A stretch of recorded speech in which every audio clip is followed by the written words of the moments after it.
Ser podcast.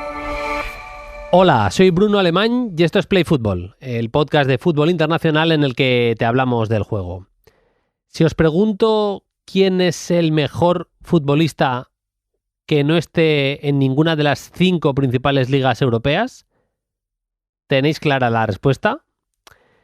Habría muchos candidatos, obviamente a muchos, a la mayoría, vaya, os van a venir a la cabeza Messi y Cristiano Ronaldo, que no digo que no. Hay candidatos en Portugal como Diogo Costa, en el Sporting los Trincao, Hjulman, Pote, Giovanni Kenda, en el Benfica Pavlidis o Richard Ríos. Te podrías ir a Kerem Aktürkoğlu del Fenerbahce, a Saibari, que se está saliendo en el PSV, el propio Van Aken, que no para de dar asistencias y hacer grandes cosas con el Brujas, a pesar de que ya tiene cierta edad. Podríamos citar a varios jugadores de la Superliga Árabe, a los Joao Félix, Milinkovic-Savic, Rubén Neves. También irnos a Sudamérica, ¿no? De Arrascaeta, en Brasil sobre todo, Caio Jorge, que está haciendo un temporadón con Cruzeiro, el joven Ryan, que con Vasco da Gama está jugando a gran nivel también. Rescatar de otras ligas a los Di María, Son o Thomas Müller, pero vamos a coincidir seguro, si pensamos bien, que hay un jugador que estaría en el top 5 de esa lista para casi todos nosotros, y no es otro que Víctor Osimhen. Escribí el otro día un tuit, mi amigo Javi Roldán, Javipo en Twitter, venía a decir algo así como que con las millonadas que se han gastado en la Premier en jugadores, es realmente extraño, lo decía de otra manera, que se les haya escapado este talento. El goleador nigeriano es carácter competitivo puro, tiene sobre todo una superioridad física abrumadora y además tiene buena técnica de finalización. No es estéticamente perfecto, pero generalmente acaba bastante bien. Genera muchísimas ocasiones, que es lo más importante, pero además lo acaba bastante bien. Es un cóctel explosivo, si se quiere, pero es de esos que te entra perfecto cuando hay que animar la noche. Osimhen se perdió por lesión el Eintracht Galatasaray de la primera jornada de Champions y desde entonces ha marcado en los 3 partidos siguientes, incluido el del Liverpool. Le marcó el gol al Liverpool que supuso la victoria del Galata contra los ingleses. Y suma un total de 6 tantos en Champions si le añadimos el hat-trick en el Johan Cruyff Arena y el doblete ante el Bodo Glimt. Seguramente su carácter volcánico le ha podido cerrar alguna puerta en su carrera, pero seguro que también le ha ayudado a superar un mal inicio en el fútbol europeo o sobre todo una gravísima lesión facial que le obliga todavía a día de hoy a jugar con una protección. Es el goleador de la máscara. Está claro que Osimhen no es Haaland, no nos estamos engañando, no es Mbappé, no es Harry Kane. Es menos letal que Lewandowski dentro del área, es menos completo que Julián Álvarez, seguramente es peor futbolista que Alexander Isak y que algunos otros grandes 9 de clubes europeos. Pero ese hambre para presionar, ese físico dominante, esa capacidad para finalizar, le sitúan como un perfil interesantísimo para muchísimos grandes clubes europeos. Vamos a llamar a todo un experto, Alejandro Parra, para preguntarle si lo de estar en el Galatasaray es algo puntual o realmente como su fútbol tiene más nivel, podemos soñar en un Osimhen, en un grande de la Premier, de la Liga Francesa, de la Liga Alemana. Abriremos hablando de Osimhen, pero hoy hay que hablar y mucho de ese Manchester City 3, Liverpool 0. Hablaremos con Paquillo Mariscal de esa gran victoria del equipo de Pep Guardiola en el partido 1000 de Pep en los banquillos. Arrancamos.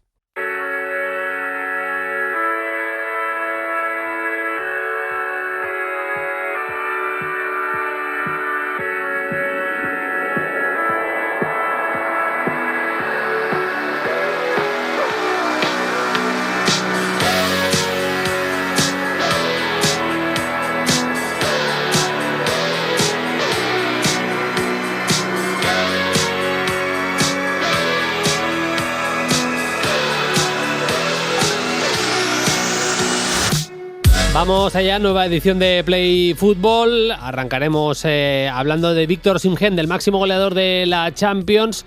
Luego estaremos con lo mejor del fin de semana. Obviamente le haremos un hueco importante a esa gran victoria del Manchester City y a los 1000 partidos de Pep Guardiola, sobre todo a ese partidazo de Doku, Nico y compañía. Y cerraremos, ya no solo escuchando los goles, los mejores sonidos de ese Boca 2 en River 0, que fue importantísimo, el superclásico argentino, sino también le haremos un poco de caso a la Liga Brasileña, que me encanta cómo está en su tramo final esta temporada, además con los dos contendientes, los dos finalistas de la Libertadores, peleándose por ganar también el campeonato local. Como os he dicho antes, vamos a hablar de Víctor Osimhen, que es el máximo goleador de la Champions. Lleva 6 goles, la verdad es que nos ha sorprendido el otro día con ese hat-trick en el Amsterdam Arena, en el Johan Cruyff Stadium. Lleva un partido menos que muchos de los futbolistas que están marcando y enchufando muchos goles, porque el primero de los encuentros no lo disputó y a pesar de eso ya ha enchufado 6 goles. Pensé, ¿con quién podemos hablar de Víctor Osimhen? Y rápidamente me vino a la cabeza Alejandro Parra. Alejandro, si no le seguís en Twitter tenéis que hacerlo, @aleparra _, me parece que, si no ahora me corregirá él. Un auténtico loco del fútbol turco, pero además es ojeador, o sea que nos va a ayudar muchísimo a conocer un poquito mejor cómo está Osimhen en Turquía y por qué también un futbolista de ese nivel está en una liga de fuera del top 5 a nivel europeo. Hola Alejandro, ¿qué tal? Muy buenas. Hola, un placer estar por aquí para hablar sobre este delantero que a mí personalmente me encanta. No es Icardi, suelto la broma, no es Icardi, pero me gusta bastante. Es buena, la broma es buena y te recogemos el guante claramente. También te preguntaré luego por la Liga Turca, que ha habido además noticias este fin de semana y así actualizamos, que no solo hemos tenido un Manchester City 3, Liverpool 0, esta semana aprovechamos en Play Fútbol para fijarnos también en otras ligas, como es el caso de la turca. Vamos al caso. Lo primero, Alejandro, es bastante curiosa la cifra de goles de Osimhen en todas las competiciones, es muy buena. O sea, si sumas todos los partidos está siendo una cifra muy buena. Si te vas a pensar que en los partidos más complicados, véase por ejemplo el del Liverpool, ha marcado, pues le das todavía más valor, pero es cierto que está teniendo mucha más facilidad para marcar en Champions de lo que está teniendo en Liga Turca, a pesar de que ayer, por ejemplo, le anularon un gol con el que hubo bastante polémica también, ¿verdad? Cierto, sí, le anuló un gol por un fuera de juego involuntario, por decirlo así, de Gabriel Sara, y al final termina marchándose sin premio, digamos, el delantero nigeriano. Pero realmente yo creo que, de hecho lo pensaba mientras veía el partido, yo creo que el problema para él básicamente y la bendición para los defensas de la liga es que en lo bien que preparan los entrenadores los partidos contra él en la liga turca. O sea, ya saben que él es una estrella fuera de lo normal, como bien dice, fuera de lo normal en la misma liga turca, alguien que es difícil de defender, no tiene una edad avanzada en el sentido que físicamente ahora mismo está probablemente en uno de los mejores momentos de su carrera. Al tener todas esas condiciones, yo creo que los entrenadores le preparan planes especiales para defenderle y que la marca sea de 2 o 3 hombres mínimo. Hoy mismo está un poco perdiendo la cabeza, le sacaron amarilla incluso, le da una bofetada al rival, lo empuja porque ya no aguanta más ya. Lo sujetan, lo agarran, le vienen 2 o 3 al mismo tiempo y yo creo que se le complica un poco. En Champions es cierto que Galatasaray saben todos los equipos que tienen una muy buena plantilla, pero quizás no existe el miedo que sí puede llegar a existir en la Liga Turca, por definirlo de alguna forma.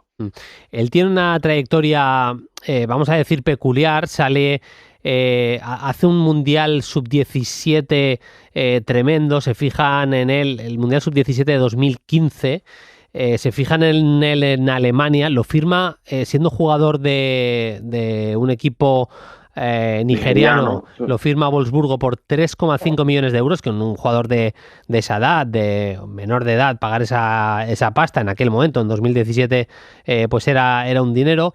Encadena alguna cesión, se va al Charleroi, lo acaba firmando el Charleroi después de que él no lo había hecho bien en el debut con el Wolfsburgo. La verdad es que su tiempo en Alemania no fue tan exitoso como él pensaba y el Wolfsburgo de hecho no pudieron aprovecharlo y lo venden como diciendo, bueno, no hemos perdido dinero, es una operación en la que, mira, lo hemos intentado, claro. Y no perdemos dinero, y es en Bélgica donde se empieza a salir, ya firma mucho mejores cifras, lo firma el Lille ya por 22 millones de euros en 2019, y en tan solo un año, o sea, hace un grandísimo año, se fijan en él. Yo juraría que era el Lille de Luis Campos, yo creo que era Luis Campos el Sí, le fiché a Luis Campos, recuerdo bien. Es así, ¿no? Y ya, sí. Y el siguiente paso es, que no digo que no es acertado, pero hace una apuesta por él, Alejandro, tremenda, el Nápoles, que es pagar cerca de 80 millones de euros por un futbolista que llevaba un año en Francia, claro. Es verdad, marcando goles, pero no había llegado tampoco a una cifra que asustara, pero la apuesta, vamos, para el Nápoles fue súper exitosa. Altísimo, sí, fue altísimo en su día. De hecho, De Laurentiis no es que sea el presidente que más gasta en fichajes, ni mucho menos. Es un presidente que guarda mucho el dinero, por decirlo de alguna forma, y es cierto que realiza la apuesta por Osimhen en aquel momento y le sale perfecto. O sea, para mí la liga es cierto que se recuerda mucho a Kvaratskhelia, perdón si lo pronuncio mal, nunca aprendí a pronunciarlo, a pesar de que es un talentazo, nunca aprendí a pronunciarlo. Sí. Y lo cierto es que para mí Osimhen en esa liga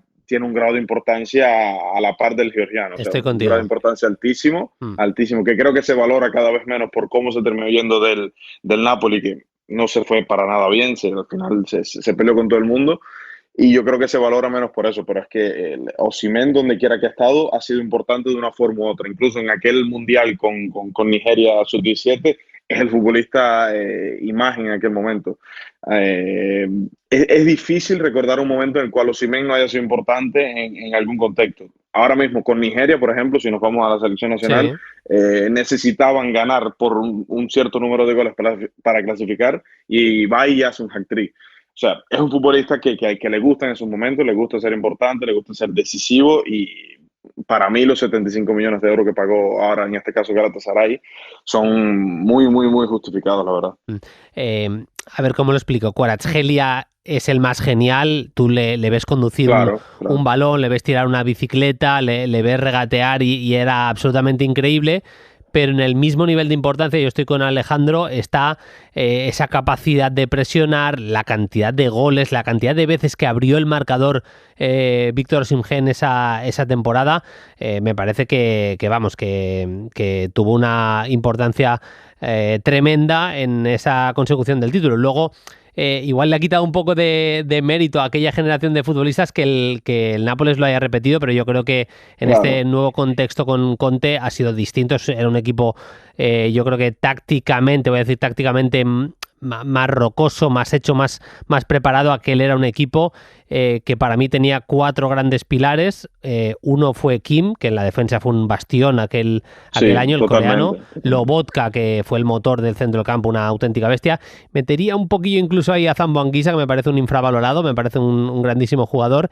Y luego incluso con Conte, con Conte destacado, sí. Total. Y luego Kvaratskhelia y Osimhen arriba. Pero yendo a lo que nos ocupa, que es Víctor Osimhen, él... Lo has dicho, por cuestiones también de que sus representantes igual hablan un poquito más de lo que deben.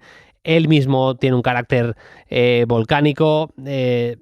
Siempre ha sido un jugador que ha llamado la atención también, incluso con declaraciones en entrevistas y demás.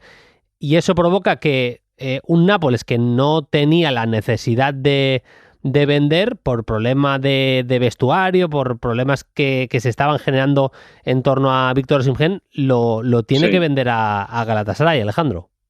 Claro, se acaba el mercado europeo en precisamente el verano de 2024, que sonó para media Europa, sonó para Paris Saint-Germain, sonó incluso para irse con ofertas mega millonarias Arabia Saudí, o sea, sonó para todas partes, al final no se va a ningún sitio, tampoco se va a la Premier, se queda en el Napoli, él dice que no va a jugar, el Napoli dicen, pues te quedas en la grada un año entero, el mercado turco sigue abierto y el Galatasaray, por probar que nunca está de más, dice, mira, ¿qué tal si aceptas una sesión por un año? Mediante un intermediador que ahora mismo se me escapa el nombre, pero que es un Sí. intermediador que es el que ha traído todos los fichajes importantes a Galatasaray, Icardi, Mertens y tal, es alguien que va a buscar un futbolista y lo trae seguro, le dice, mira, ¿por qué no pruebas a traerlo? Y literalmente el día después ya le estaba viajando con Osimhen a Turquía. Osimhen pasa un año en Turquía, ¿Mm? prácticamente nadie creía que Galatasaray podía ofrecer dinero por Osimhen. De hecho, me lo preguntaban y yo me reía porque era una cosa imposible. Y de la nada sale la noticia que Galatasaray está vendiendo parte de la isla. Galatasaray es de una especie de isla cerca del Bósforo. Está vendiendo una parte de esa isla para poder patrocinar de alguna forma el fichaje de Osimhen. No es un dato, o sea, no es un dato completamente confirmado, Sí. algo que se escucha porque no, o sea, es imposible que pueda Pero porque no justificar se con la puede UEFA. confirmar, porque nunca te van a Exacto, dar exacto. esa información, ¿no? Claro, claro, claro, claro. No es algo legal, digamos, Ah. en el fair play, la UEFA y tal, decir, mira, yo vendí terreno para poder fichar a Osimhen. No se puede. Así que es algo detrás de puerta, por decirlo así. Logran contratar a Osimhen. Prácticamente, por ejemplo, el dinero de Osimhen lo han ido recuperando con las victorias en Champions League, como bien mencionabas al inicio, Mm. lo han ido recuperando con unas camisetas especiales que le hicieron y así. Es una carrera rocambolesca, pero es una carrera que si a mí me preguntaran que si tiene sentido, yo te diría que sí. Por cómo es Osimhen de carácter, por cómo lo que ha sido siempre, lo que ofrece, lo que da y lo que él necesita, yo creo que Osimhen está en el sitio perfecto para su carrera. O sea, a mí me preguntan, ¿quieres que Osimhen se va a ir en verano próximo? Y yo te diría que no. Porque es que yo siento que él está en su lugar en el mundo, por decirlo de alguna forma. Mm. Es así. Me parece buenísimo lo que cuentas. Hablando un poquito puramente de fútbol, de sus características, no Sí, sé si coincides, hablando de las fortalezas, de los puntos fuertes, en la presión alta me parece que es una bestia por el hambre que tiene, porque físicamente es rapidísimo a la hora de morder. Cuando mete la pierna, incluso a veces sí, sí. se carga de amarillas Alejandro por ir demasiado fuerte a ese tipo Exacto, de exacto. acciones, pero muchas otras roba el balón, se lleva el balón y muchas ocasiones que acaba teniendo se las genera así. Luego, es un auténtico incordio a nivel de desmarques, no tiene el nivel de pericia para el desmarque de Erling Haaland, no lo tiene tantísimo No. trabajado, pero es que no para, es el típico que no para de molestarte, de tirarte desmarques, porque físicamente es muy superior. Y luego, definiendo, es verdad que no es el típico delantero que tenga contactos perfectos con el balón, ni a la hora de controlar, ni siquiera te diría a la hora de rematar, no son remates súper plásticos, súper estéticos, pero sí muy efectivo. A mí me parece que definiendo es un jugador cuyos números se adecúan un poco a la realidad, ¿no? Claro, A lo que vemos en el claro, día a día claro, de su claro. fútbol.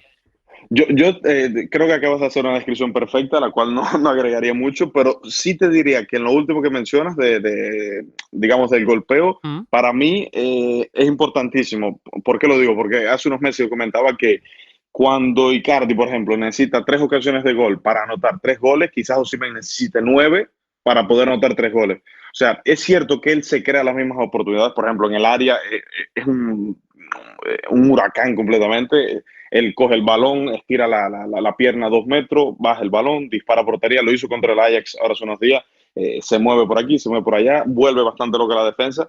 Pero yo creo que le falta eso de definir perfectamente. Es cierto que si definiera perfectamente, probablemente acumularía 60 goles por temporada, una cosa así, una barbaridad Sí. de mente, porque es que la cantidad de ocasiones que tiene por partido es increíble.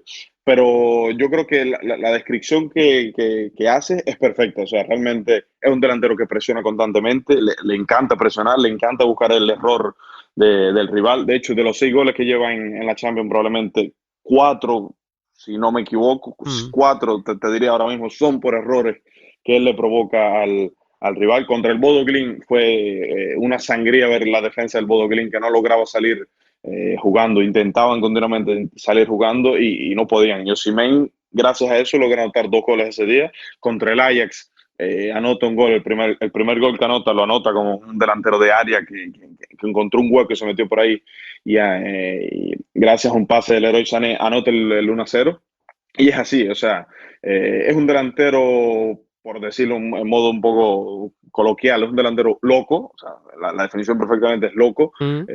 se mueve, corre, le encanta generar el error, le encanta llegar al gol, si no marca se pone muy Sí, bravo, o sí, sea, sí. no le gusta, se incomoda, se le nota. Es un delantero con esas características, un delantero físicamente, para mí, súper dotado, o sea, uno lo ve así un poco flaco y tal, porque ni siquiera es que tenga músculos, por ejemplo, si lo pones a la par de Lukaku es una bestia al lado de él, ¿no? Pero es un delantero que impone desde lo físico también. Impone, vive constantemente, tú lo mencionaste, peleándose con las defensas. No es que sepa desmarcarse de la mejor forma y por eso yo creo que va tanto a lo físico y le sacan tantas amarillas, pero es un delantero que yo creo que ahora mismo en cualquier equipo, por ejemplo, en el mismo Paris Saint-Germain, que presiona tan arriba, tener, por ejemplo, a Dembélé y a Osimhen arriba podría ser un abuso increíble. Mm. Luego lo estamos diciendo que técnicamente no es un futbolista perfecto a nivel de controles, a nivel pasador, a pesar de que no me parece un jugador que no sea, está obsesionado con el gol, estoy de acuerdo, pero tiene un puntito de generosidad que no le veo a otros delanteros centro del mundo. Sí, sí, estoy de Haaland, acuerdo, estoy de Haaland acuerdo. no Sí, creo que lo tenga tanto como Osimhen, por ejemplo. Lewandowski ni por asomo lo tiene como Osimhen sí, y el nigeriano eso sí que lo tiene. Me estaba fijando en el sitio donde yo consulto, no aparecen los expected goals de la liga turca, pero en las dos últimas temporadas, para hacernos una idea, en Nápoles, en la última marca 15 goles tiene un expected goal de 17,08, es decir, marca menos de lo que tendría que, por decirlo así, sí, y en la que son campeones marca 26 goles y tiene un expected goal de 26,63, o sea que lo iguala, está prácticamente igualado en ese día. Pero te decía, por ir cerrando con lo puramente futbolístico, y ya te pregunto por la Liga claro. Turca, a nivel de control, a nivel ese puntito técnico, yo creo es que ya es algo que ya es muy difícil de entrenar. Eso creo que no lo va a tener nunca, ese nivel técnico de hacer controles perfectos, de ser un buen pasador, de ser un delantero que se asocie bien. Eso ya no lo podemos esperar, ya tiene 26 No, no. años Víctor Osimhen. Sí, claro, yo creo que ya lo que vemos es lo que va a ser siempre él. O sea, no, yo creo que no puede crecer más de lo que ya ha crecido. Va a ser un delantero que va a sumar muchos goles y si se mantiene en Galatasaray por varios años, yo creo que va a dar siempre que hablar en Champions y así, porque también hay que decir que está en un contexto donde el equipo juega por y para él. O sea, juegan para Osimhen, buscan a Osimhen, quieren que Osimhen anote gol. Y mientras eso suceda, yo creo que él va a responder con goles, que es lo que mejor sabe hacer. En la jornada de este fin de semana ha perdido el Galatasaray, Kocaelispor 1, Galatasaray 0. Es la primera derrota, si no me corriges, Alejandro, de la temporada en Liga Sí, sí, del exacto. Galata. Habían perdido, no jugó Osimhen, pero perdieron la primera jornada de Champions contra el Eintracht 5-1 y no estaba Osimhen, ¿eh? O sea que el dato también es importante. Marcó Sí, Asensio, marcó Dorgeles Nene en la victoria de Fenerbahce por 4 goles a 2 ayer y bueno, se aprieta la clasificación. Ahora mismo tenemos al Galata líder todavía, pero con un puntito solo más que Fenerbahce. exacto, exacto. Hace, digamos, 2 o 3 semanas parecía que la liga estaba terminada completamente. Galatasaray tenía una ventaja de más 6 puntos sobre Fenerbahce, sobre el segundo, o sea, Fenerbahce estaba aquí a una distancia mayor todavía.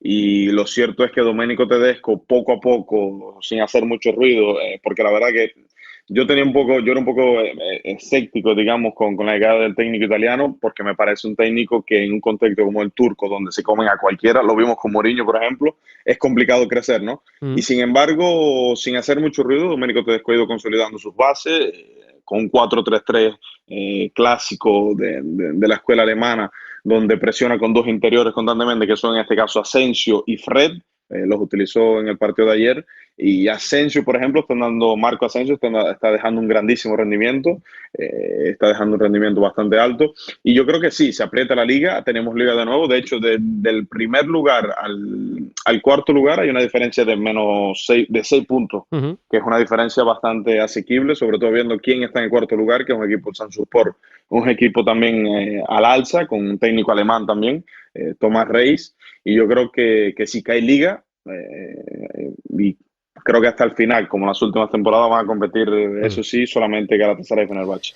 Pues ha sido un gustazo charlar contigo, Alejandro. Te hago la última. Yo estoy de acuerdo contigo que Víctor Osimhen ha encontrado su paraíso, vamos a decir, ha encontrado su pasión turca, ha encontrado un lugar en el que quedarse mucho tiempo, pero al mismo tiempo ese carácter volcánico, si él se ve, por ejemplo, en una lista de goleadores de la Champions, que lo que hay ahora no es real, yo creo que lo normal es que a Galatasaray lo eliminen en un punto en el que a Osimhen no le dé para ser máximo goleador de la competición, pero si él se ve bastante arriba, si se ve, por ejemplo, en un top 3, top 5, se le pueda meter en la cabeza que él tiene que estar en un equipo capaz de ganar la Copa de Europa. Y en ese punto, no te digo que vaya a ser este próximo verano, estoy contigo, pero que en ese punto sí que puede hacer un clic y buscar una salida. Es lo único en lo que discrepo mínimamente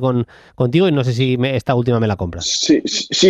Yo creo, o sea, soy consciente que en algún momento dado va a empezar a sonar muy fuerte la marcha de Osimhen, porque es el fútbol, digamos, el fútbol a día de hoy. Es muy difícil que un equipo de Turquía pueda consolidar un proyecto como lo hicieron, no sé, el Paris Saint-Germain en su día o el Manchester City, que es un poco la idea que tiene Galatasaray, ¿no? De consolidarse a nivel nacional para después decir algo en Europa. El mismo Osimhen repite siempre, por ejemplo, ahora hace un par de días hizo una entrevista en la Champions League, el sitio oficial de la UEFA, sí, y mencionó que el objetivo de él es dar un golpe sobre la mesa con el Galatasaray en Europa. Por eso fue que lo ficharon, por eso fue que él quiso seguir, y ese es su objetivo.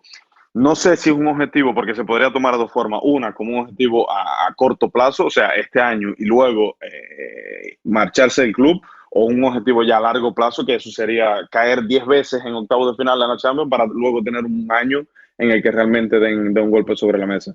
Se puede tomar de esas dos formas. Habría que ver, pero yo creo que cuando las alarmas de la Premier empiecen a sonar, estoy completamente convencido que se marchará. Eso sí, el tema salario va a ser delicado, porque a día de hoy esos casi 25 millones que está cobrando Osimhen, yo creo que poquísimos delanteros en Europa, no en el mundo, en Europa, que es donde está el mercado importante, digamos, aparte de Arabia Saudí, yo creo que poquísimos delanteros ganan ese dinero de hoy. Que esa es la otra, ¿eh? Tuvo una oferta de Arabia Saudí importante y él prefirió estar en Galatasaray, que no lo habíamos contado, y es otro detalle importante. Alejandro, ha sido un placer charlar contigo, un auténtico libro abierto de fútbol turco y de fútbol en general. Ya habéis visto lo bien que ha definido en pocas palabras los cambios en el Fenerbahce de Tedesco, así que si te apetece, ojalá escucharte más veces aquí en Play Fútbol. Encantado. Te agradezco que hayas estado con nosotros y te envío un abrazo. Hasta la próxima. Gracias, encantadísimo, para ver si la próxima vez hablo de Somurdov como líder goleador de la Liga Turca ahora mismo. A ver si es así. Un abrazo. Gracias, un abrazo.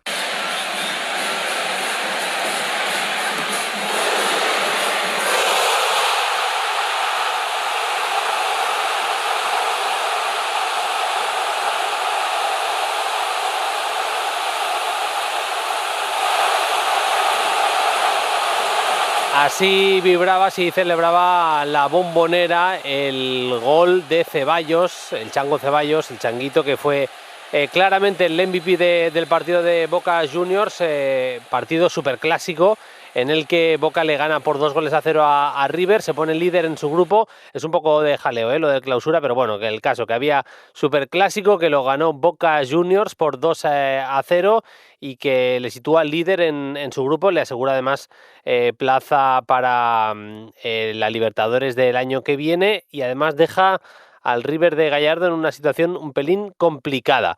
Pero bueno, ya contado lo del 2-0, vamos con los tres temas de actualidad, como hemos dicho que habíamos pactado con el gran Paquillo Mariscal, que ya me escucha. Hola Paquillo, ¿qué tal? Muy buenas. Hola Bruno, ¿qué tal todo? Muy bien. Estoy con Better Call Saul ahora, ¿eh? Ahora que Bien. hablamos muy bien de series, pelis y demás. Ya Eh, sé que tú estás más centrado, un poquito más centrado todavía en pelis que en series, pero me está molando la serie, ¿eh? La verdad es que me da un poco de pereza enchufarme 6 temporadas de algo parecido a Breaking Bad, pero me está molando bastante, ¿eh? bueno, pues voy a decir algo que muy poca gente sabe, Bruno. Yo no Sí. acabé nunca Breaking Bad. Pues bien, bueno, mira, te juro, o sea, Sí, Breaking Bad la vi en la pandemia. sí, Y ahí la pues empecé yo, mira, efectivamente. yo igual. Y estuve a punto de dejarla en la primera temporada. O sea, Sí, iba tan lento todo. La idea era muy buena, pero iba tan lento todo sí, que no me enganchó. Y luego, bueno, me ha encantado.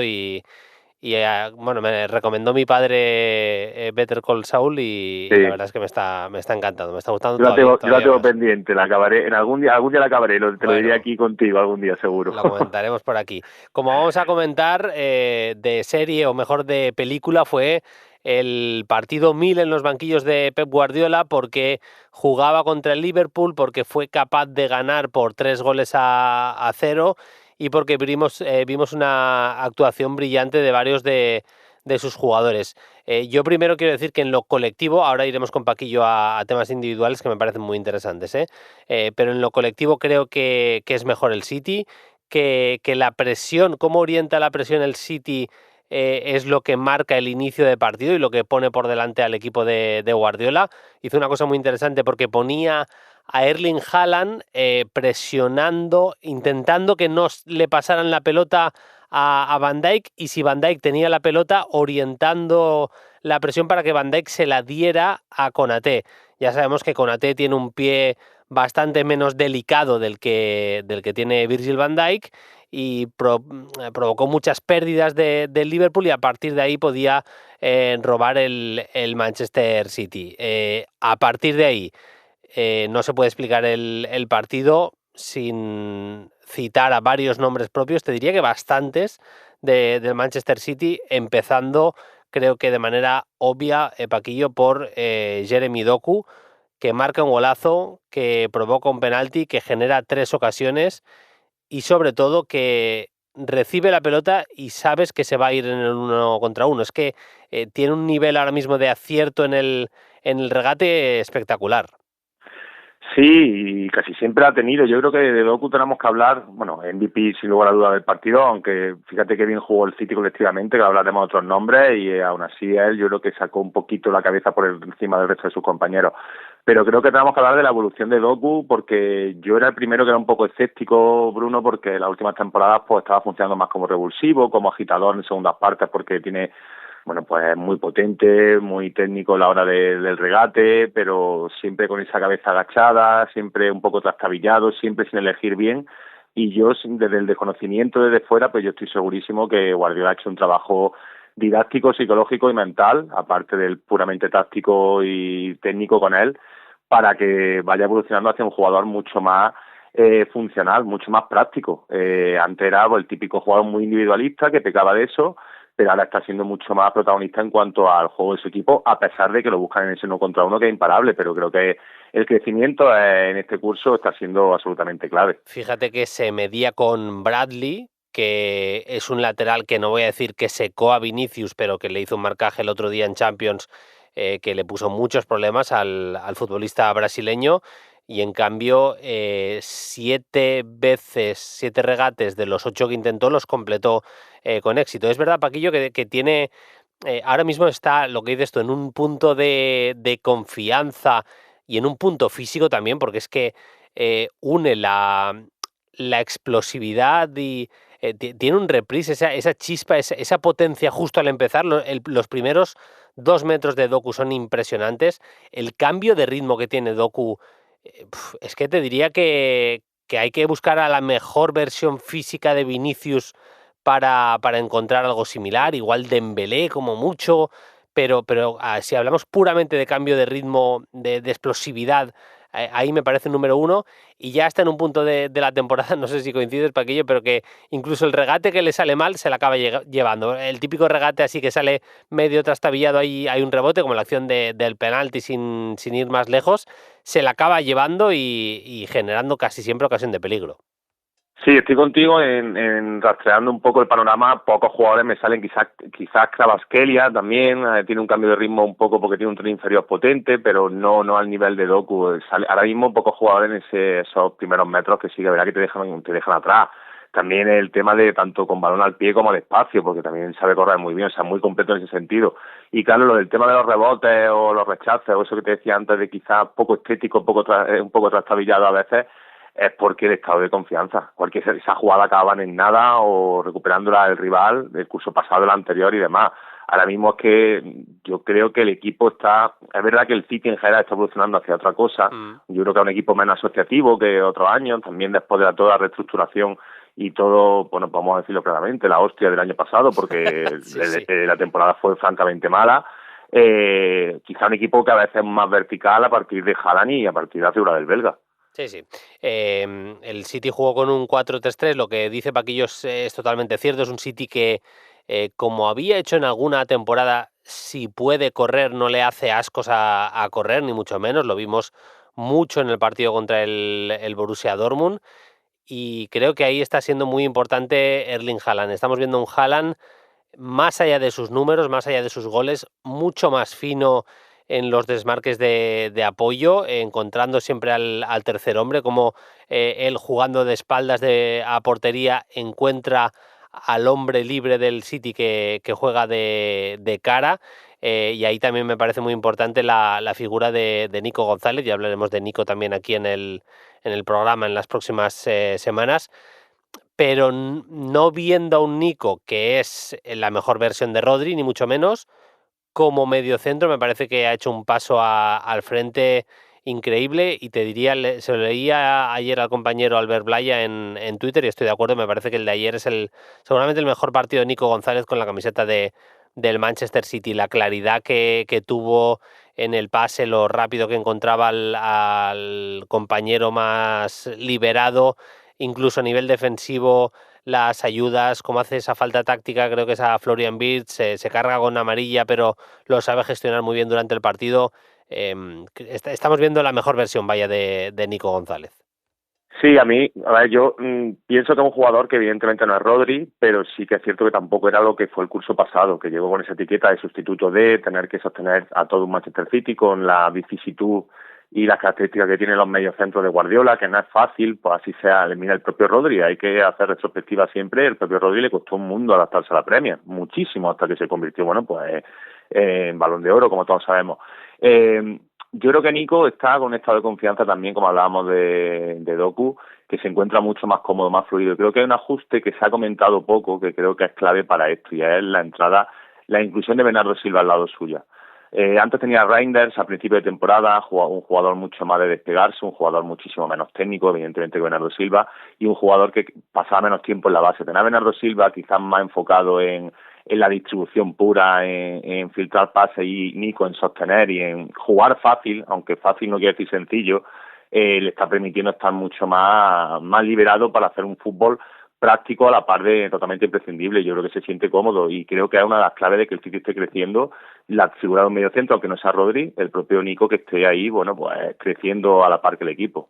Y esa es otra de las lecturas que deja el partido. Reinders, por ejemplo, fue titular y para mí juega un partidazo contra el Borussia Dortmund. De hecho, le da las 2 asistencias a Phil Foden, que le encuentra ahí en la frontal del área y marca 2 goles. Venía siendo Foden el mejor en las últimas semanas del Manchester City junto con Erling Haaland, y ayer estuvo bien, pero tampoco fue no estuvo al nivel de Doku, por ejemplo.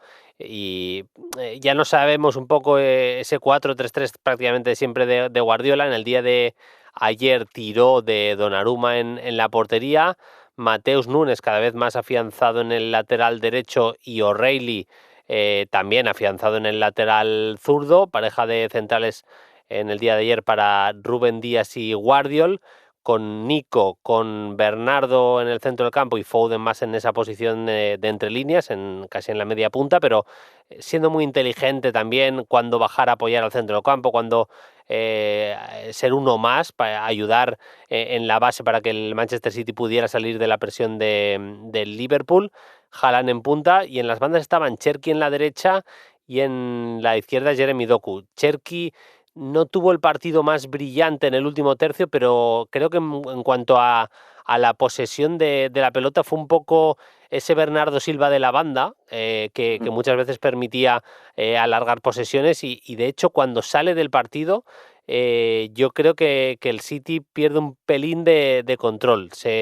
Entra Savinho por él, que fíjate que estamos hablando de una unidad B, no sé si considerarles suplentes, pero fíjate, no están haciendo ni mucho menos mala temporada, pero estamos hablando que ayer fueron suplentes jugadores como Reinders, jugadores como Savinho, gente que a lo largo de la temporada, el propio Stones, que durante el año, vaya, Paquillo, Aït-Nouri van a ser importantes. Sí, yo te estaba escuchando hablar y lo de Cherki me parece muy inteligente. A ver, juntar a Nico, Bernardo Silva, Cherki y Foden te da un cinturón de seguridad, sobre todo porque son jugadores que es complicado que pierda la pelota. Cherki te va a juntar al equipo arriba, te va a dar oxígeno, te va a permitir esperar esos desmarques del propio Foden, de Doku en el lado débil. Pero te da un cinturón de seguridad que no te dan con Savinho, Reinders, etcétera, porque son jugadores que están menos preparados para retener la pelota. Y creo que Guardiola, a partir de ahí, aunque sea un equipo más vertical, que esté corriendo bien, pues ha encontrado esa columna que le permite, bueno, pues una seguridad que el rival muchas veces persigue sombras, como le ocurrió al centro del campo del Liverpool ayer. Totalmente. Y bastante llamativo que en un partido así Alexander Isak, que es verdad que salía de lesión, tuviera 0 minutos. Yo vi algún brote verde de Florian Wirtz, me parece que fue de los pocos que al menos a nivel individual se reveló un poquito, algo de Mohamed Salah en la segunda parte, pero te lo leía y estoy de acuerdo, bastante inoperante el Liverpool, y me sorprende viniendo del chute de energía que supuso ganarle al Real Madrid en la Champions. Pero bueno, con esta victoria del Manchester City se queda a 4 puntos del líder, que es el Arsenal, que pinchó contra el Sunderland. No pudo pasar del empate a 2 el Tottenham en el partido contra el Manchester United, un partido que tuvo alternativas. Yo creo que empezó teniendo más el balón, un poquito más de control del Tottenham, pero la pegada fue del United. De hecho, la verticalidad, las mejores ocasiones en el tramo inicial era claramente para el equipo de Rubén Amorim. En un Tottenham que se gastó bastante dinero en Xavi Simons. Yo le citaba como uno de mis fichajes de la temporada, y lo tengo que decir, Paquillo, de momento me está decepcionando. En un Tottenham que está funcionando bien dentro de lo que cabe, dentro de las expectativas, está bien colocado en la Champions, bastante bien situado más o menos en la Premier League. Se le puede pedir igual un poquito más, pero ni mucho menos el equipo está mal. Y te diría, yo quiero ser optimista con Xavi Simons. O sea, es evidente que no está al nivel que se esperaba, pero también te digo que creo que es una cuestión también de adaptación. Hemos visto ya varios jugadores a los que el cambio físico, el cambio de exigencia en lo físico de Bundesliga a Premier les ha costado un poquito, y creo que es el caso de Simons, que ni es súper rápido ni es súper fuerte. Es verdad que es muy rápido girando, que esos controles orientados eso lo hace realmente muy bien, pero claro, cuando ya has hecho eso le tienes que dar carrete a la jugada, tienes que seguir conduciendo, por ejemplo, tienes que ser más rápido que tu oponente y encontrar el pase siguiente, y ahí le estamos viendo que le falta ese puntito de ritmo. Se puede conseguir o no, pero yo creo que no es una cuestión de calidad, que es una cuestión de ritmo. Y antes citabas a Rodri. A Rodri le costó entrar en el ritmo Premier League. Yo creo que también en la Bundesliga se juega otro ritmo distinto, menor claramente al de la Premier. Y yo creo que van por ahí los tiros. No sé si coincides, y cuál es tu opinión sobre el tema Simons. Sí, coincido contigo que es un tema de adaptabilidad total. Fíjate, vamos a hablar antes de Florian Wirtz, creo que es un caso también similar. Podemos hacer una analogía, también media punta, también muy técnico, pero que le está costando mucho. Yo sigo siendo, bueno, quiero pensar positivamente que creo que al final va a cuajar, pero sí que es cierto que para mí ahora mismo una de las decepciones de la temporada por todas las expectativas. También creo, Bruno, que hay dos cuestiones. Una, pues sinceramente te lo digo, el estar rodeado de jugadores de menos calidad que estaban en el Leipzig. Yo creo que con Sesco, con Openda, cuajaba un tridente que probablemente, pues siendo sincero, franco y respetando a todo el mundo, pero Odober, Brennan Johnson, Richarlison no son jugadores quizás que entiendan el juego o esos socios que necesitaría Xavi Simons. Hizo 2 temporadas brutales porque esa movilidad de Sesco, esa verticalidad de Openda, pues podía traer un ecosistema donde funcionara bien.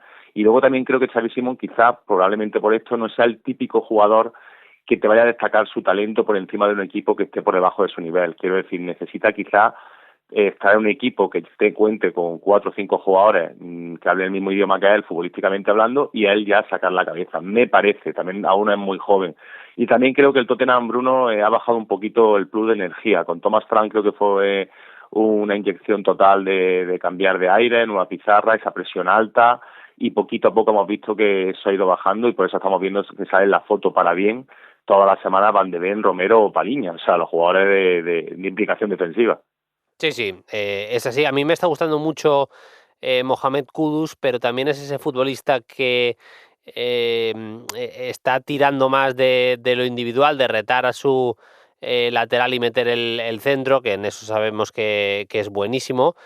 Quiero decir que ahí sí que tiene un buen socio, pero Xavi Simons, pero no es el típico con el que se pueda asociar. Por ejemplo, con Sesco tirando paredes de espaldas a portería, lo podía hacer perfectamente. Openda le tiraba desmarques que no le están acabando de tirar tampoco, creo, ninguno de los delanteros del Tottenham, al menos al nivel de lo que lo hacía el belga. Creo que está bastante bien leído por Paquillo el tema de la capacidad asociativa y la capacidad para entenderse también con sus compañeros. Y bueno, vamos a cerrar hablando de la liga italiana. No pudo pasar del empate el Milan en el campo del Parma. De hecho, si ganaba esa noche de sábado se ponía líder. Al final empate 2, qué golazo que marcó Adrián Bernabé, un zurdazo que se va directamente a la escuadra, y también cuajó un buen partido Saelemaekers, ese belga de apellido casi impronunciable, pero al que creo, mira, aquí ya sabes, Paquillo, que no es que seamos demasiado Team Allegri, pero intentamos ser justos y cuando ha hecho cosas bien se lo intentamos reconocer. Y creo que con Saelemaekers ha encontrado la posición ideal, porque está jugando de carrilero en esa línea prácticamente siempre de 3 centrales, y al final hace un carril más ofensivo que otro. Normalmente mete a Bartesagui, por ejemplo, en la izquierda y a Saelemaekers en la derecha. Es algo que ha hecho a veces. El otro día, por ejemplo, metió a Estupiñán. Pero creo que Saelemaekers no tiene la calidad, no va a tener nunca las cifras suficientes para ser el extremo a pie cambiado de un equipo como el Milan. Me parece que ahí le falta un puntito. No puede ser lateral, o creo que no me cuesta mucho verle en condiciones normales como lateral durante una temporada completa. En cambio, de carrilero, aunque sea pierna cambiada, me parece que le da cosas al equipo, le pone a jugar por dentro y luego tiene una capacidad para tirar esa diagonal y el disparo desde la frontal que es top, que me parece que ahí sí que puede marcar diferencias, y me está gustando mucho su arranque de temporada. Sí, a mí me parece uno de los jugadores, de los mejores jugadores del calcio ahora mismo de la Serie A, totalmente, que sin el nombre de otros y las expectativas de otros, porque bueno, el propio Milan ha fichado jugadores como Ricci, como Nkunku y demás, que todavía no han terminado de dar el todo por el todo, y ha vuelto, ya cuajó una buena temporada hace 4 cursos en la Roma, en el Bolonia, perdón, el curso pasado de la Roma, en las 2 sesiones, o sea, al final tiene un rendimiento, yo creo, un jugador muy equilibrado. Y encontrándole esa posición que tú has dicho, porque no es el más rápido, no es el más técnico, no es el más fuerte, un jugador, pero que siempre es un jugador de 6, ¿no? Que tiene buena implicación defensiva también, que tiene buena vuelta sin balón, que ayuda mucho al central diestro de esa línea de 3, que suele ser de Winter últimamente. y que tiene esa lectura que tú decías, tanto para el disparo como para el centro, que son sus dos grandes virtudes. Ponen muy buenos centros también, eso es así. No somos muy Allegri team, pero bueno, pensando un poco, es verdad que ya jugó en la Roma el curso pasado como carrilero, no se la ha inventado Allegri, pero sí la ha sentado Allegri. Y Allegri, por ejemplo, en su primera etapa en la Juve, Bruno, tú recordarás que fue el que asentó totalmente a Pjanic como mediocentro, que era media punta. El tema de Hernández, que lo ficharon cuando faltaba también, cuando se fue Pirlo, también lo reconvirtió a mediocentro. Mandzukic de extremo izquierdo, Dani Alves de extremo derecho. En fin, Allegri tiene, bueno, pues es muy conservador, pero luego es verdad que es un tipo que detecta muy bien cómo puede reconvertir roles y creo que a Saelemaekers le está saliendo de momento cara. Es inteligentísimo Allegri, es una evidencia. Lo que pasa es que en los últimos tiempos nos había aburrido bastante su Juventus, las cosas como son. ¿Cómo queda la clasificación en Italia? Inter y Roma en primera y segunda plaza con 24 puntos, por diferencia de goles el Inter es el líder. Milan y Nápoles tercero y cuarto con 22, porque el Nápoles perdió contra el Bolonia, que ya es quinto con 21 puntos. Ya bastante más abajo está la Juve con 19, no la descarto todavía el título, son 5 puntos de distancia con el Inter, aunque es verdad que por plantilla las cosas están más complicadas. Como decía en la Premier, el líder es el Arsenal y le saca 4 puntos al segundo, que es el Manchester City. Pinchó el Bayern, pero sigue siendo líder destacado en Alemania. Y en Francia, con otro gol, en este caso en el 94, ganó el Paris Saint-Germain, le ganó al Olympique de Lyon por 2-3, gol de Joao Neves, en plan Sergio Ramos, marcando de cabeza, un chaval de 1,70 m. Me encanta Joao Neves, me parece un jugador tremendo y absolutamente clave. Se ha hablado mucho y con razón de Vitinha, se ha hablado mucho y con razón de Fabián, pero a mí Joao Neves me enamora, me parece un futbolista honesto en el centro del campo y que además marca diferencias bastante a menudo, y con ese resultado el PSG vuelve a ser líder en solitario con 2 puntitos más que el Marsella en la Liga Francesa. Pues nada, Paquillo, la semana que viene más, hablando de fútbol de selecciones, si te parece. Un placer como siempre. Perfecto, Bruno, un abrazo. Chao, chao. Y antes de cerrar, ya os habíamos dicho en el arranque del programa que hoy nos queríamos fijar también un poquito en otras ligas. Hemos hablado de la Liga Turca y de Osimhen en el arranque. Hemos hablado de ese Boca 2 River 0. Y nos queríamos fijar en el final de temporada en el Brasileirao. Un campeonato, el de Brasil, que tiene muchísimo nivel. Os diría que en cuanto a calidad lo comparas con las ligas europeas y estaría bastante arriba. No os hablo de top 3 ni quizá de top 5 si queréis, pero justo ahí me parece que es mejor que la liga portuguesa, lo digo claramente. Me parece que hay más nivel y sobre todo lo que tenemos es una emoción en el tramo final de temporada impresionante. Lo vamos a comentar todo con Marcos Gómez Díaz, compañero de redacción en Madrid, que me ha sorprendido en las últimas semanas lo atento que está, lo ávido de información y de todo lo que va ocurriendo en el Brasileirao Betano, que es como se llama, 2025. Hola Marcos, ¿qué tal? Muy buenas. Hola, ¿qué tal, Bruno? Como para no estar atento, madre mía, esto ahora no para, ¿eh? El Palmeiras y el Flamengo están ahí arriba que nadie da a torcer, ¿eh? Bueno, es impresionante porque además son los dos equipos que se han clasificado para la final de la Libertadores. Hablaremos de esa final en breve. Y con los resultados de esta pasada madrugada, de este fin de semana, victoria, es verdad que se había puesto 3-0 Flamengo, pero acabó sufriendo contra el Santos, acabó ganando por 3-2, y Palmeiras perdió contra Mirasol y se ha complicado un poco la vida. Ahora mismo están Marcos empatados a puntos. Sí, ahora mismo están empatados con 68 puntos y sobre todo, Bruno, a mí me parece sorprendente, ¿no? Porque Palmeiras es verdad que venía con la dinámica, por así decirlo, de la Libertadores, que remontó a Liga de Quito y estaba líder y era una gran oportunidad, por así decirlo, como para dar un golpe en el campeonato, ¿no? Pero con esta derrota por 2-1 frente a Mirasol, pues la verdad es que se ha complicado bastante la vida.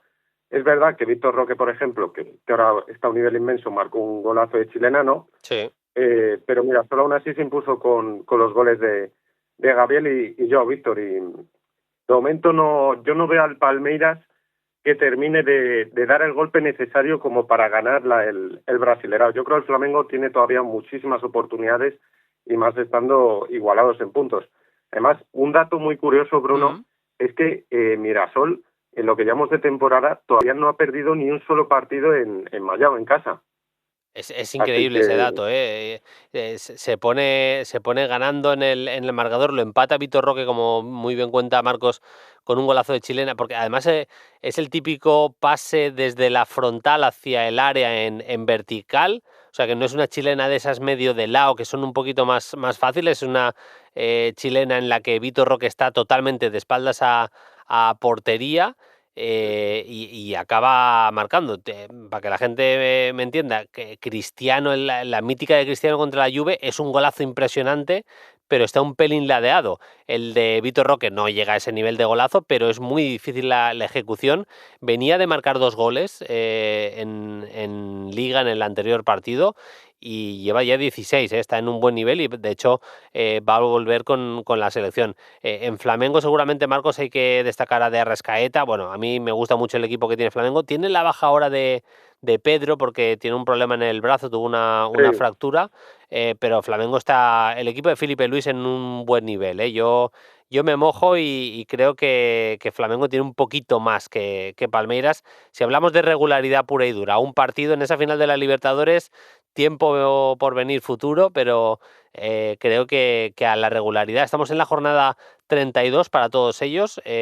Hay 20 equipos, por tanto quedan, si no me corriges, son 6 jornadas para Palmeiras y Flamengo. Y yo no sé si tú crees que se puede meter Cruzeiro incluso en la pelea. Cruzeiro está 4 puntos por detrás. Sí, a ver, Cruzeiro por poder puede meterse. Lo que pasa es que, por ejemplo, ayer en el empate a 0 contra Fluminense, controlaron, por así decirlo, bastante el partido, pero no terminaron de marcar gol. Luego, además, el partido en el tramo final de la primera parte se enturbió bastante con un codazo de Mateus Pereira sobre Bernal, que de hecho le hizo como una especie de brecha en la ceja y estuvo sangrando. Y a partir de ese momento, por así decirlo, la segunda parte ya quedó como con un ritmo por debajo, ¿no? Respecto a la primera parte, pero vamos, yo creo que Cruzeiro todavía tiene oportunidades, porque por ejemplo se tiene que enfrentar a Juventude, a Corinthians, a Ceará, Botafogo y en la última jornada contra Santos fuera, que yo creo que son equipos que dentro de lo que cabe, Cruzeiro yo creo que está a un nivel por encima, ¿no, Bruno? Sí. Entonces, además sobre todo Botafogo, que está en una racha bastante mala, ¿no? Que venía de ser campeón de la Libertadores y del Brasileirao y que esta temporada ha sido, para mi gusto, decepción, ¿eh? Gran temporada en Cruzeiro de Mateus Pereira, del centrocampista, y también obviamente de Caio Jorge, el delantero centro.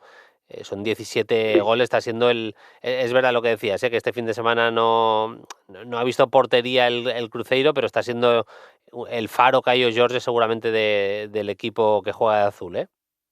Sí, sobre todo Caio Jorge, a mí la verdad es que me llama muchísimo la atención, ¿no? Porque este chico se rompió el tendón rotuliano con la Juventus, tú lo recuerdas seguro, con la Juventus en 2022 y le costó como bastante recuperarse, ha sido un proceso muy largo, pero ahora Caio Jorge, bueno, de hecho hasta hace muy poco, estuvo convocado con Ancelotti con la selección. Esta última convocatoria no, pero estuvo hace muy poquito. Sí. Y está mostrando un nivel altísimo y yo creo que está mostrando un despliegue y, por así decirlo, está dando el salto definitivo que le faltaba, ¿no? Porque estaba llamado a ser un gran jugador, pero parecía que nunca terminaba de tirar la puerta abajo y esta temporada se ha colocado como uno de los máximos goleadores del Brasileirao. De hecho, está empatado con De Arrascaeta, ¿no? Con 17 goles. Y ahora mismo el Cruzeiro, aunque esté por debajo de la clasificación, tiene buenas oportunidades. Sí, Caio Jorge, nos alegramos de que un jugador que había destacado tantísimo en categorías inferiores con Brasil, le recuerdo, creo que era un sudamericano sub-20, siendo muy, muy superior al resto de rivales, le llevó eso a firmar por la Juventus, había tenido, como dice Marcos, lesiones importantes y celebramos que esté de regreso. Pues nada, tenemos un Brasileirao betano emocionantísimo. En la siguiente jornada, Flamengo tiene que recuperar partido de la jornada 12 contra el Sport. El Sport es el equipo, si no me equivoco, en el que juega Hulk. Lo juegan el próximo día 15. Y Palmeiras tiene partido contra el Santos, lo tiene que recuperar de la jornada 13 el próximo día 16 a la 1, o sea, ya en la madrugada del 15 al 16, para entendernos, a la 1 de la madrugada. Así que nada, vamos a tener esta semana también partidos atrasados de Flamengo y Palmeiras importantes, Marcos. Sí, y sobre todo, Bruno, antes que nada, aparte de pasar ya al calendario, me gustaría remarcarte un poco lo que ha hecho Mirasol, porque venía de ser de un equipo de segunda división, por así decirlo, y es que está ahora mismo ahí cuarto en la clasificación con 59 puntos, y ahora la sorpresa por completo. Además, aparte de lo que habíamos comentado de que en su campo es invicto ahora mismo en el Mayao, a mí por lo menos me sorprende bastante que, por ejemplo, un lateral izquierdo, carrilero por así decirlo, como Reinaldo, que ya tiene 36 años, esté en la tabla de goleadores con 11 goles y 5 asistencias, ¿no? O sea, por así decirlo, ha sido un equipo que bajo ningún concepto estaba llamado a estar en la parte alta de la clasificación, y con un trabajo enorme de entrenador de Rafael Guanaes han conseguido hacer un temporadón. Vamos, yo por ejemplo recuerdo, Bruno, un partido de Negueba al extremo, que tiene una calidad inmensa. Vamos, ha metido algún gol por la escuadra desde fuera del área que se nota que es un equipo que ha ido mejorando con el tiempo. Totalmente. Del calendario, ¿qué destacas? ¿Con qué te quedas? Porque quedan pocas jornadas ya para cerrar, Marcos. Sí, nada, pues del Palmeiras sobre todo, los partidos que tienen fuera de casa, que dentro de lo que cabe pues pueden ser peligrosos, ¿no? Porque, por ejemplo, se tienen que enfrentar a Santos fuera de casa, luego también tienen otro rival potente como el Fluminense o Gremio, que también tienen que jugarlo fuera de casa. Luego también el Flamengo, que tiene que jugar, por ejemplo, lo que resta de partidos contra Fluminense fuera, Seara, que es buen equipo, y luego, por ejemplo, también la última jornada tiene un partido contra Mirasol fuera, sabiendo cómo es Mirasol en su propio campo, ¿no? Por así decirlo. Luego, del calendario de Cruzeiro, les queda Juventude fuera, Corinthians en casa, Seara fuera, y luego Botafogo y Santos fuera. Y ya por último, pues acabar el de Mirasol, que es con Santos, Seara, Vitoria, Vasco de Gama, y en la última jornada con Flamengo en casa. Pues emocionantísimo. Yo creo que va a ser una lucha Palmeiras-Flamengo, y ya me he mojado que creo que Flamengo está un pelín mejor, pero vamos a ver qué es lo que ocurre. También me llama la atención, o lo digo justo después de esa derrota de Palmeiras contra Mirasol. Como siempre, un placer, Marcos, charlar contigo en Play Fútbol. Estaremos atentos al final de la Libertadores del Brasileirao Betano, y lo contaremos contigo aquí en Play Fútbol. Un abrazo y hasta la próxima. Un placer, Bruno, siempre un placer. Venga, muchas gracias.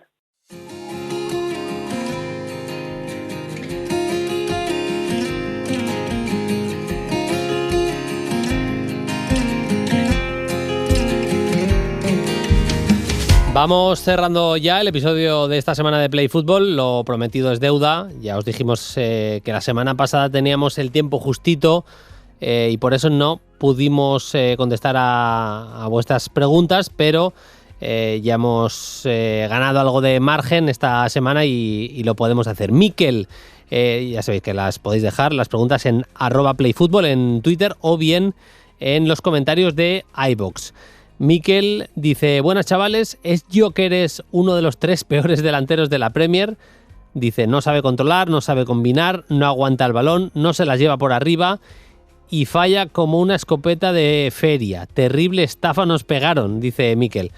Hombre, Miquel, yo no sería tan duro. A mí nunca me ha emocionado. Es verdad que me parece que se desmarca realmente muy bien, que es un delantero que si tiene espacios y cuando le das también libertad posicional para caer a las bandas y demás, tiene mejor tacto y mejor visión de juego de lo que parece, incluso para asistir.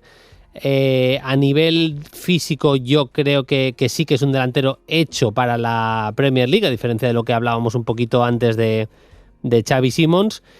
Y bueno, me parece que sus cifras van a ir mejorando poco a poco. No me parecen dramáticas, pero van a ir mejorando seguro. Me parece que además ha cometido algún error también por una cuestión de sistema, que es un sistema bastante distinto a ese 3-4-2-1 con el que jugaba el año pasado, o 3-5-2 alguna vez con el Sporting Club de Portugal. Po dice: buenas Bruno, gracias por el programa. Tras el desplante de Vinicius en el Clásico, un ranking de faltas de respeto de este tipo puede ser divertido. Es que tengo muy mala memoria, Po. Sí que te digo que yo aluciné con Samuel Eto'o siendo jugador del Mallorca. Fliparás con esto. Lo cambió Luis Aragonés, siendo Luis Aragonés el entrenador del Mallorca. Se quejó, le hizo aspavientos y demás. Un Samuel Eto'o que era la estrella clara de aquel equipo.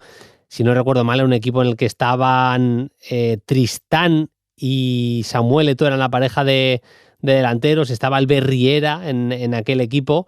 Eto'o juraría que acaba la temporada con 22 goles y 18 asistencias, y es justo el año que se produce su salida al Fútbol Club Barcelona. Claro, él era la estrella, lo cambia un día Luis Aragonés y se pilla un rebote importante Eto'o, pero es que el rebote es por 2 de Luis Aragonés. Esto no hay que hacerlo, en el fútbol actual ya no se puede ver una situación así, pero lo coge de la pechera. Incluso Luis Aragonés lo zarandea un poco. Bueno, siempre ha sido capaz Luis Aragonés de sacar lo mejor de sus futbolistas. Es verdad que eran otros tiempos y que eso no hay que hacerlo ni con un jugador de fútbol ni con nadie, absolutamente. Me mola esta nueva pregunta. David Villalba dice: hola, ¿pensáis que Milla, el del Getafe, podría dar el salto a la Premier? Pues es verdad que es un gran lanzador de faltas y que además tiene, yo creo que en el plano físico, a pesar de no ser un centrocampista altísimo, el gen Bordalás lo ha ido puliendo en los últimos años. Me parece un centrocampista completísimo y con la importancia que se le está empezando a dar, especialmente en Inglaterra, al balón parado. Ese balón parado que tiene Luis Milla está muy bien tirado. David Villalba, creo que podría ser carne de Premier, Luis Milla. Ojalá se queden en el Getafe, porque tenemos oyentes del Getafe seguro y queremos también que la Liga Española sea lo más potente posible. Pero está bien tirada, creo, ¿eh? Josep Arbunés dice también en iVoox: hola, quería preguntaros por Ronald Araujo. ¿Qué club o entrenador sería el ideal para él? ¿Dónde podrían sacar su máximo nivel? Gracias y saludos. Yo, para empezar, con Araujo creo que hay un tema de confianza puro y duro. Creo que él no se siente ni siquiera titular en el Barça y tiene razones para hacerlo. Y es un futbolista que vive mucho también de lo mental. Eso es lo primero que tiene que recuperar, la confianza. Y luego sí que es verdad que a nivel de características él es un futbolista que confía mucho en su físico, en corregir y demás, que va mucho cuando está bien en el duelo, es un defensa buenísimo. Por eso a mí me molaría verle en un equipo de los que hacen persecuciones casi al hombre, con un entrenador italiano tipo Gasperini, para que nos entendamos. Me parece que podrían tener seguramente su contexto ideal.